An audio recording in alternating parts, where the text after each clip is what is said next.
I would like a table inside the area with all the little plastic balls, please, and make it snappy. I am a food critic for Yelp. That does it! I've had enough! All you Yelp reviewers, get the hell out of here! Criticism is a rising profession these days, and it's a bad excuse for real journalism. Critics are just regular journalists, but minus the respect, prestige, and hard work that goes along with it. They're usually all about getting entertainment through saying something controversial, as the biggest way to make a story go viral is to invoke anger in the audience. They're one of the biggest reasons why it's hard to become a respected journalist these days, as no one wants to hear about the truth anymore, but everyone will pay attention to something that's controversial. I want the truth! You can't handle the truth! Journalism right now can be summed up with one famous saying, and that is, why ruin a good story with the truth? A critic is one who engages in criticism of someone else's work, but in a professional manner. But really, a critic is just someone whose opinions have been valued by the mass media. There's game critics, food critics, TV critics, movie critics. There's even sports critics, which are called analysts, but really they're just regular critics.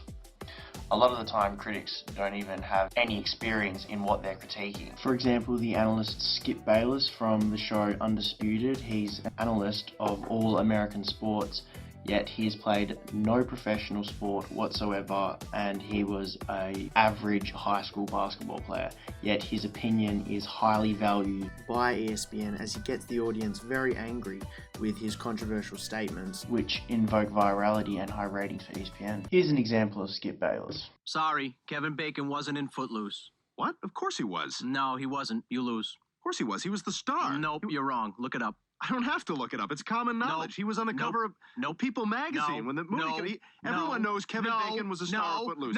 It was a huge movie. He was the lead.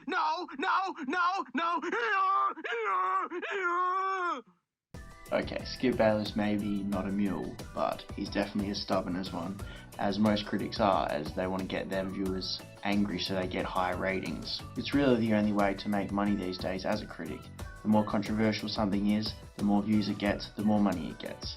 The only other way to get money from being a critic is sponsored content. There's a large conflict of interest surrounding critics, and it is changing the way that journalism is practiced in today's age. It all connects to how mass media communication is changing and how web analytics and sponsored content is becoming increasingly more important in journalism. Sponsored content is basically an ad which is disguised in the form of a news article or a review from a critic, and it's where these critics build their reviews from. Sorry, Charlie, but I don't allow ads in my newspaper. We've heard all about that, so we thought you could just do some news stories about car insurance. Just state the facts, because the truth is everyone can save by switching to Geico. That's called sponsored content. I know the difference between the news and ads. You think I'm stupid?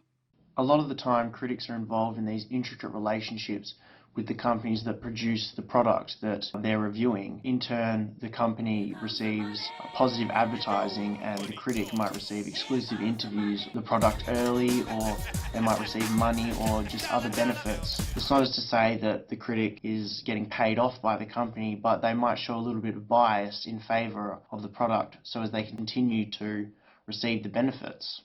For example, when PewDiePie does a 12-minute video on a mobile game and doesn't criticise it once, he's obviously receiving some nice benefits from his sponsor.